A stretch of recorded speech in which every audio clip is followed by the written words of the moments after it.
That day started out as any other day. I went to class in the morning, met up with my friends, and we decided to sit outside for lunch because that was the first nice day in April. My name's Anne-Marie Hochhalter, and I was injured in the Columbine shootings.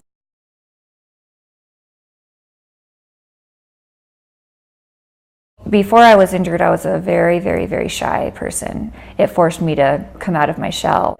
I think now, on the other side of, what happened to me, I gained faith. I thought that it was a senior prank. I didn't think that it was real or anything, and I thought they were using paintball. Eric Harris and Dylan Klebold were up a concrete flight of stairs, and they were shooting down at everybody. I felt a stinging in my back when I thought that this was the end. I saw a red thing move out of the corner of my vision, and it was an ambulance. And at that time, Eric and Dylan were in the library, which was right above the cafeteria. There were some police lined up around the outside perimeter there, and they started shooting at each other. They were able to get me to Swedish Hospital, and they did 4 hours of surgery. It was still very, very touch and go for a couple weeks. They weren't really sure if I was gonna make a full recovery, and barring the spinal cord injury, I did make a full recovery. My mom, she committed suicide 6 months after I was injured, and she had been struggling with depression for a very, very long time. Columbine didn't cause her illness or caused her to commit suicide, but it certainly didn't help.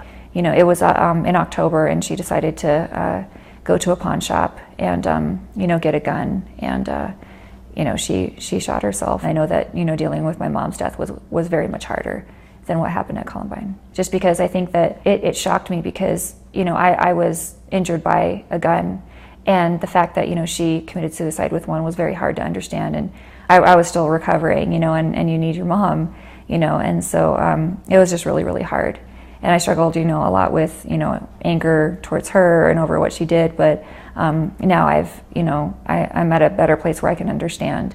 I can forgive her, for what she did. So I still miss her, every day, but yeah, I know I'll see her again. You just really don't know what you have until you lose it. Because I did before I was injured. I took, my walking ability for granted. I took everything for granted. When I first got injured, my family had to deal with so much with media requests and having to, adapt our house, which, we didn't end up doing because it was impossible. So we had to move into a new house and getting that prepared, and all of the, ramifications of my spinal cord injury, what I would have to deal with down the road, and wheelchairs and adaptive equipment and everything. And then, after, my mom passed away, we were kind of forced into that again with, media requests and hounding, and, our family was going through a really hard time, and we all banded together and lifted us up basically. And I don't know, what I would have done without the support of my family and friends. Family and friends are very, very important, and faith, to get through anything, traumatic in somebody's life.